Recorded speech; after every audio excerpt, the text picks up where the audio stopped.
This is Next Radio. With Broadcast Bionics, innovative solutions for creative people. Good afternoon, everybody. Can you hear me fine? Funnily enough, I'm the guy from TeamRock. I bet you that was a bit of a giveaway. Cliched, I know, the hair, etc. So I've literally just walked in. So I haven't seen anything, I haven't seen anyone. And for those that know me in the audience, hello. I'll maybe catch up with you later on, or I might not. I don't have any slides. It's just me and my logo up there. So I'm going to try and take you through just exactly what TeamRock is. So it's really a journey. It's a discovery for me, and it's a little bit of a story. So you're not going to get stats, you're not going to get facts, you're not going to get hard evidence. You're going to get where it's come from, what it's doing now, and where it's going. Because quite simply, there has been a lot of confusion as to what TeamRock is. It's not a radio station, and even some of your esteemed leaders and indeed conference organisers have questioned the validity of it. So I'll try and put paid to that in some way, shape or form in the next 16 minutes and 48 seconds. So who am I? My name is Billy Anderson. I'm ex-GMG.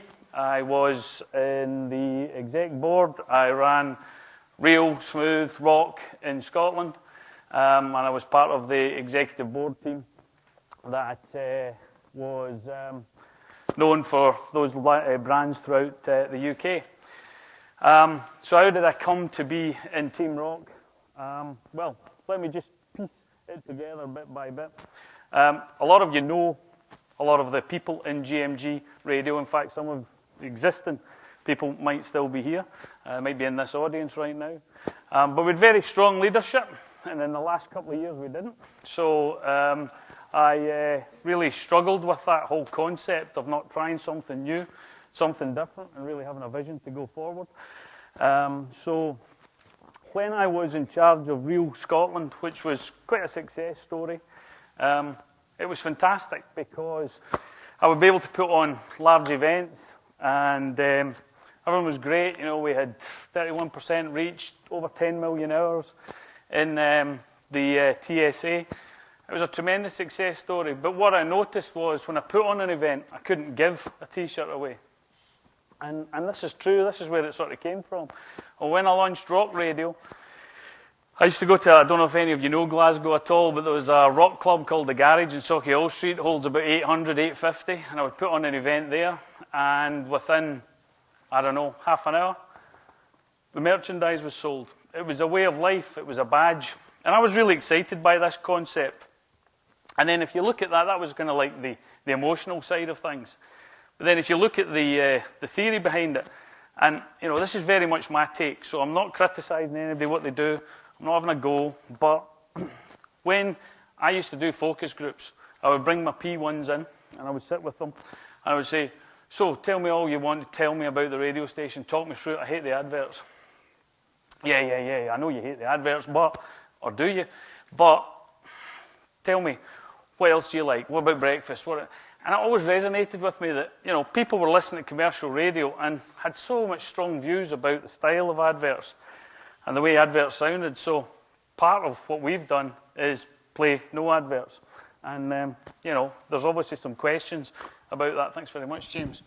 Does this sound better? Oh, that certainly sounds better. I can almost give you a song now. So when I looked at that, that was sort of like the seeds of what I wanted to do.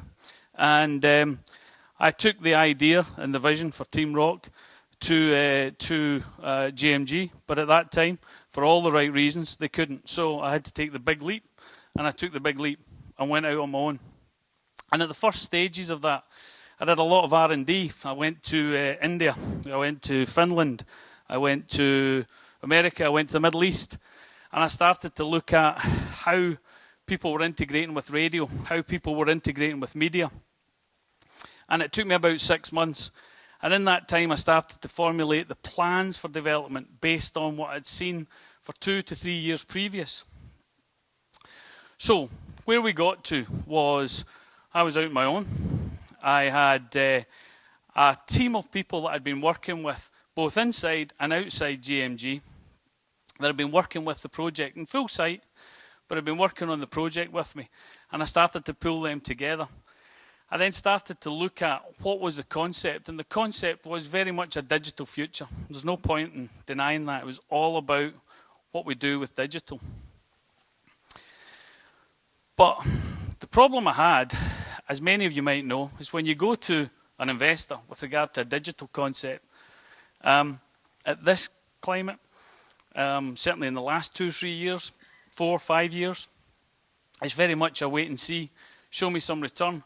So it was a chicken and egg. How did I get the money to invest and build the business up, yet satisfy the investor? So the plan I hatched was to effectively buy a traditional business. And I'll come more on to the traditional and digital side of things as we go on. What I looked at was a lot of digital opportunities. I retained rock as the core. And the reason I retained rock at its core was because what I could see was if you used a community as an opportunity and actually looked at what the community wanted, it went back to what I'd seen at the start, which was with rock radio, it was all about depth. With real radio, it was all about reach. And everybody who was involved in radio was always going on about reach. More. Speak to more people, get more share. And that's right for some businesses. But what I could see was the more you gave people in terms of what they really wanted, the longer it could go, the better it became. So that concept really drove me. And I started to look at communities. I tried to buy 1 or 2 other businesses who shall remain nameless, because it's better if they just remain nameless, considering it's live or it's being recorded and things like this.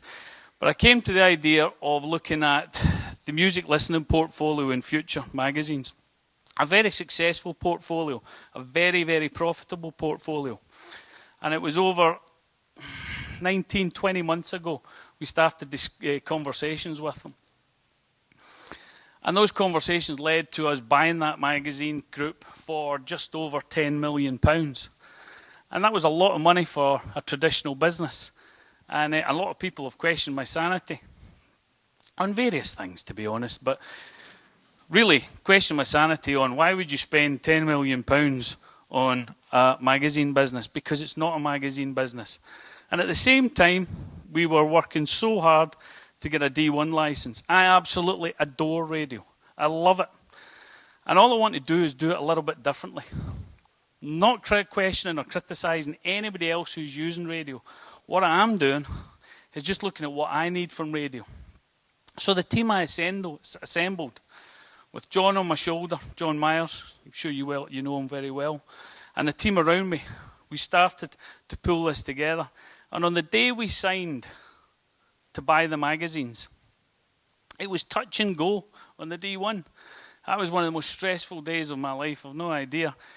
We signed the deal after 5 days of negotiations, and that afternoon we got the D1 license as well. So we had the D1 license and we had the magazine portfolio. Magazine's portfolio, just for a little bit more explanation: Classic Rock Magazine, Metal Hammer Magazine, Prog, Blues, AOR, just launched this month, Country. And what we had there was we had a portfolio of established magazines with really strong communities. So what we then started to do was to take the radio station and turn it into the marketing arm of TeamRock. So we called it TeamRock Radio because it got the name of TeamRock out there. But it is a marketing tool.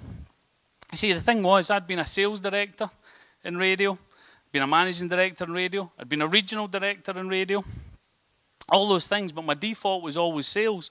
And commercially, I was absolutely sold on radio as a mechanism. There was no 2 ways about it. I could see the difference it made to business. But as I watched through the really difficult stages where more and more ads get poured in, more hours were sacrificed in terms of were sacrificed for adverts, I started to think about the platform more, not as a revenue generator, as a marketing tool. And that's what TeamRock Radio is. TeamRock Radio markets the portfolio of magazines. And then where does it go? Well, that's the exciting thing, because at this moment in time we're building a system that I've been working on for just over 2 years. We have fantastic support from Scottish Enterprise. And that system, quite simply, looks at the individual and what your tastes are with regard to music. And we learn about what you want because of the activity you have within the site. And then we give you more. Why do we give you more? Or more importantly, how do we give you more?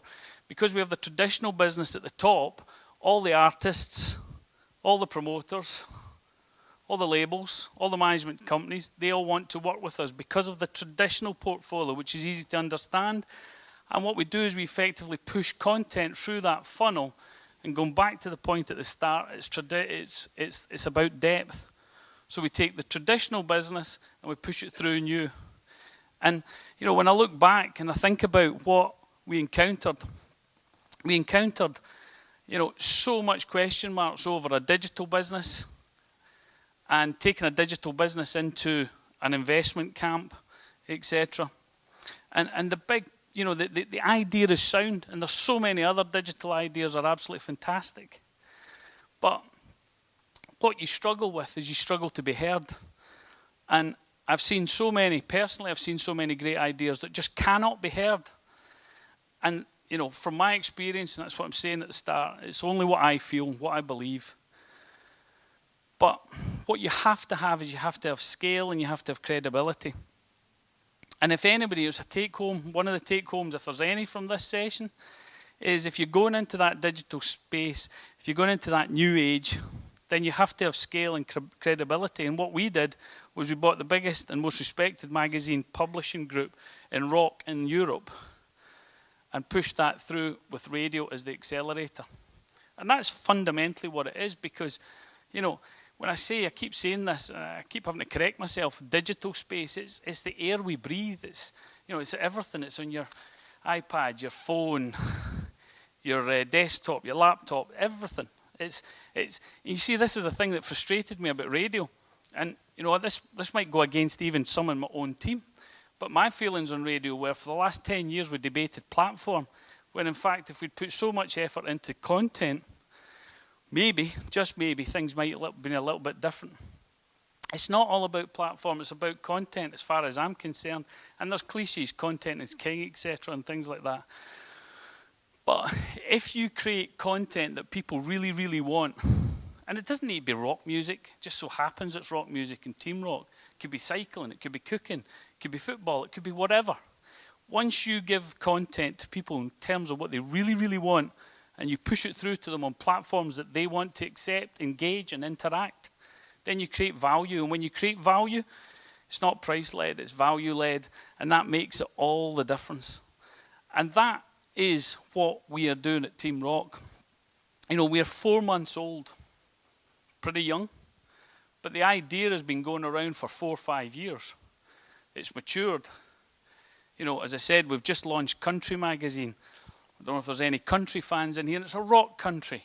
It's not Disco Dolly and things like that, but it is a rock country magazine because that's niche, that's specific, and that's where people want to go. And what we do with the radio station, and I'll kind of finish on this bit, is the radio station is like 2 radio stations. You have a daytime, which is very UK-centric, but our nighttime is all about the specialist shows.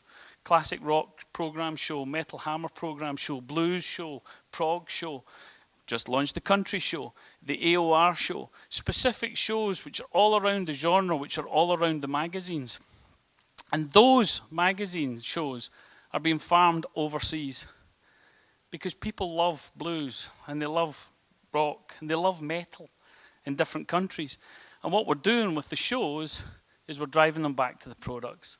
And when we come back into the products, they go back into the system. And when they go back into the system, they get the value they want, so they come back round, and it's just a big cycle. And that's what TeamRock is. And I hope James and Matt, if Matt's here, I'm sure he is, really get to understand what it is, because it's not a radio station. It's about using one of the best mediums going, which is radio, and making it the marketing tool of a business that is a traditional business that's going digital. And that's the really, really exciting thing. And I have had the best time. I've had the hardest time. And you've got to stand firm, because you literally, when you do something like this, you stand on the edge and look over the edge. There's no 2 ways about it. I got rid of everything. And anybody in here who knows me, the Harley went, the racing Subaru went, Everything went. Everything to make this happen. And at times I thought, would it? Did it? And sometimes, I look at it and I think to myself, it's very easy to comment on what you're doing based on what you think you're doing. But I hope today helps you understand what it is we're really doing. And that pretty much wraps up my session. And thank you very much. I think that what's interesting, and it's been a kind of an interesting theme about the whole conference, is that there are new business models emerging. One of the great things about all the stuff that we're hearing today is that whether you're a big national brand or whether you're a little local station, there's something for you. And it just twigs off things in your brain or kind of conversations with other people from the industry that you maybe wouldn't have had sat at your desk with your colleagues. This is Next Radio. With Broadcast Bionics. Innovative solutions for creative people.